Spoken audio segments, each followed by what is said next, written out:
Bismillahirrahmanirrahim. Assalamualaikum warahmatullahi wabarakatuh. Perkenalkan, nama saya Heru Hermawan, NIM 32014200056,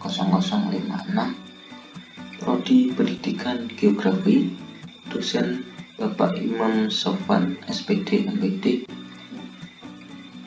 Ini merupakan tugas ulangan tengah semester mata kuliah pengantar ilmu pendidikan Universitas Negeri Semarang. Tugas ulangan tengah semester yaitu membuat video pembelajaran. Kali ini saya membuat video pembelajaran yang bertema Sistem Pendidikan Nasional. Dan apa itu pendidikan?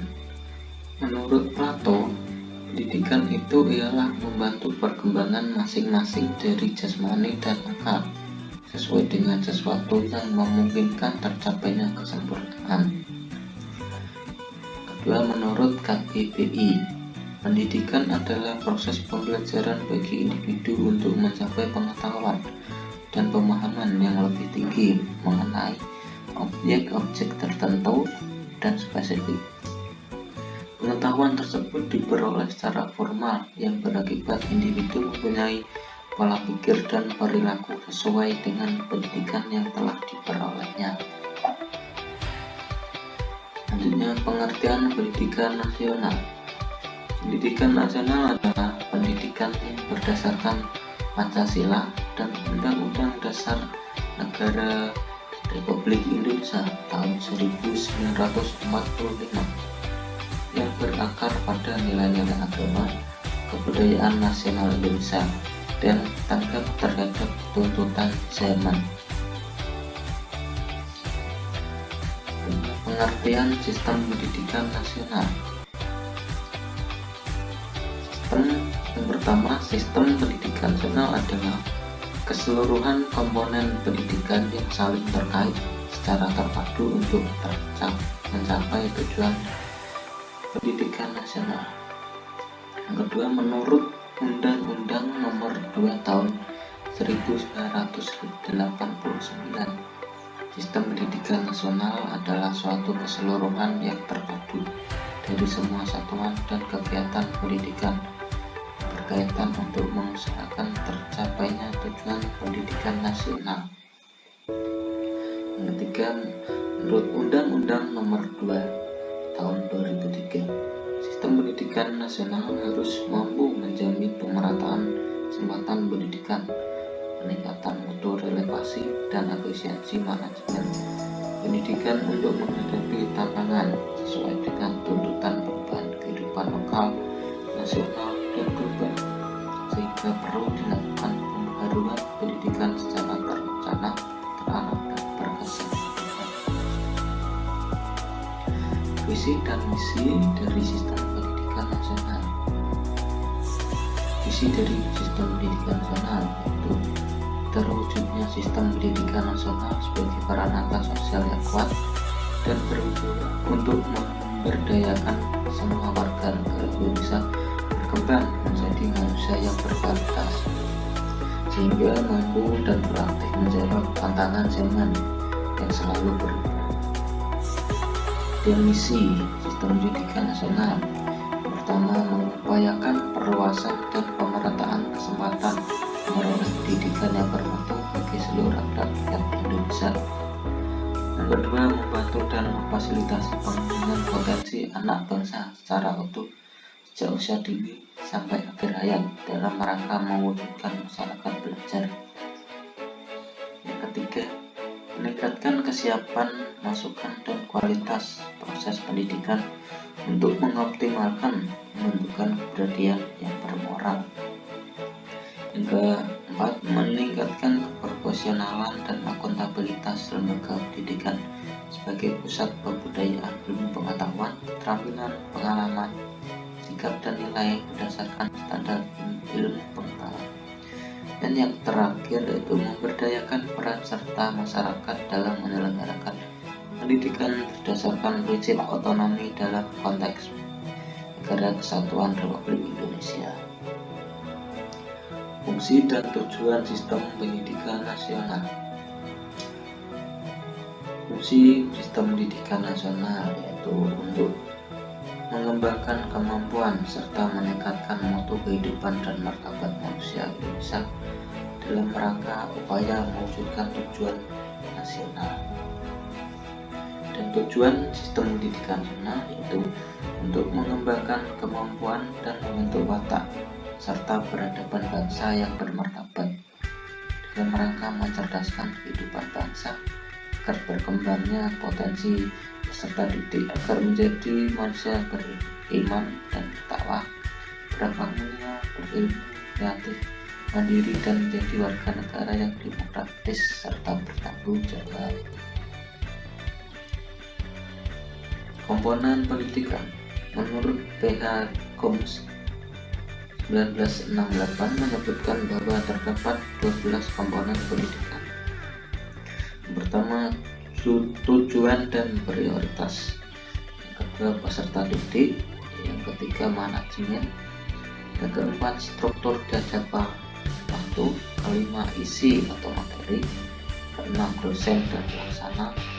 Ketujuh, alat dan sumber belajar. 8, fasilitas. 9, teknologi. 10, pengawasan mutu. 11, penelitian, dan 12, biaya pendidikan. Oleh karena itu, kewajiban memenuhi 12 komponen pendidikan tersebut dalam rangka melaksanakan pendidikan yang baik harus menjadi prioritas yang paling utama. Apalagi dalam penyelenggaraan pendidikan nasional, Kementerian Pendidikan dan pihak-pihak terkait perlu memperhatikan setiap detail dari komponen-komponen sistem pendidikan dan memastikan agar terpenuhi agar tujuan pendidikan nasional dapat tercapai dengan mudah. Selanjutnya, jalur pendidikan. Jalur pendidikan itu ada 3. Yang pertama ada pendidikan formal, yang kedua pendidikan non formal, dan ketiga pendidikan informal. Oke, pertama pendidikan formal yaitu jalur pendidikan yang terstruktur dan berjenjang yang terdiri atas pendidikan dasar, pendidikan menengah, dan pendidikan tinggi. Ciri-ciri dari pendidikan formal yaitu pertama, tempat berlangsungnya kegiatan proses pembelajaran di gedung sekolah. Kedua, untuk menjadi peserta didik ada persyaratan khusus yang harus dipenuhi, misalnya usia. Ketiga, memiliki jenjang pendidikan secara jelas. Keempat, kurikulumnya disusun secara jelas untuk setiap jenjang dan jenisnya. Kelima, materi pembelajaran bersifat akademis. Keenam, pelaksanaan proses pendidikan relatif memakan waktu yang cukup lama. 7, ada ujian formal yang disertai dengan pemberian ijazah. 8, penyelenggaraan pendidikan adalah pemerintah atau swasta. Kemudian tenaga pengajar harus memiliki klasifikasi tertentu sebagaimana yang ditetapkan dan dianggap untuk tugas tersebut. Yang terakhir, diselenggarakan dengan menggunakan administrasi yang relatif ragam. Contoh dari pendidikan formal yaitu seperti sekolah dasar, sekolah menengah pertama, sekolah menengah atas, sekolah menengah kejuruan, dan perguruan tinggi, dan lain-lain. Yang kedua, pendidikan non formal. Pendidikan non formal yaitu jalur pendidikan di luar pendidikan formal yang tetap dilaksanakan secara terstruktur dan berjenjang. Ciri-ciri pendidikan non formal. Pertama, penyelenggaraan kegiatan proses pembelajaran dapat dilakukan di luar gedung sekolah. Kedua, ada kalanya usia menjadi persyaratan, tapi tidak merupakan suatu keharusan. Ketiga, pada umumnya tidak memiliki jenjang yang jelas. Keempat, adanya program tertentu yang khusus tidak ditangani. Kelima, bersifat praktis dan khusus. Yang keenam, pendidikan relatif berlangsung secara singkat. Ketujuh, Justru kadang-kadang ada ujian dan biasanya peserta mendapatkan sertifikat. Dan dapat dilakukan oleh pemerintah maupun swasta.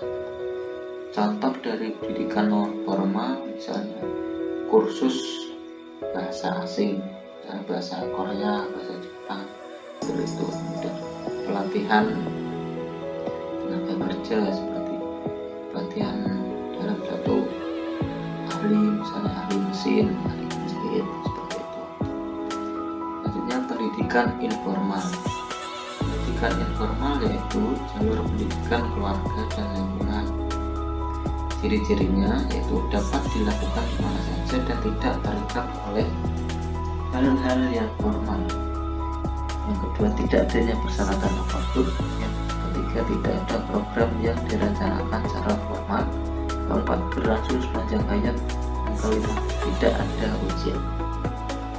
Contoh dari pendidikan informal seperti ibu mengajari pada anaknya untuk berlaku sopan santun, kemudian kakak mengajari cucunya untuk memiliki sifat jujur. Tentunya ada definisi kurikulum dan fungsinya.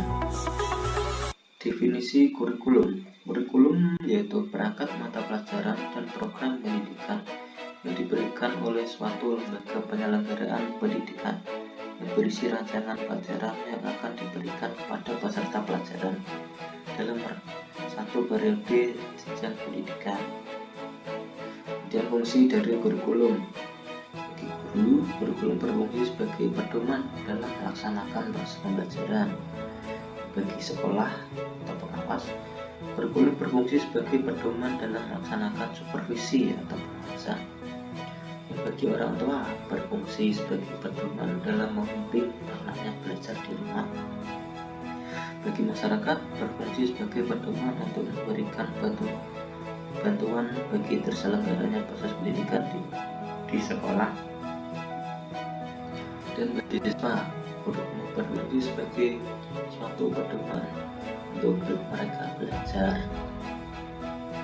Oke, kesimpulannya, pendidikan adalah usaha untuk mewujudkan suasana belajar dan proses pembelajaran agar peserta didik dapat mengembangkan potensinya untuk memiliki kekuatan dan pemahaman, keagamaan, pengendalian diri, kepribadian, kecerdasan, akhlak mulia, serta keterampilan yang diperlukan oleh peserta didik. Sedangkan sistem pendidikan nasional merupakan sistem pendidikan yang dipakai oleh Indonesia sebagai patokan dalam melaksanakan kegiatan pembelajaran. Oke, itu saja yang dapat saya sampaikan. Semoga video ini bermanfaat untuk semuanya. Dan apabila ada kesalahan dan kesepahaman dalam ucapan, saya mengucapkan mohon maaf yang sebesar-besarnya. Sekian dari saya. Assalamualaikum warahmatullahi wabarakatuh.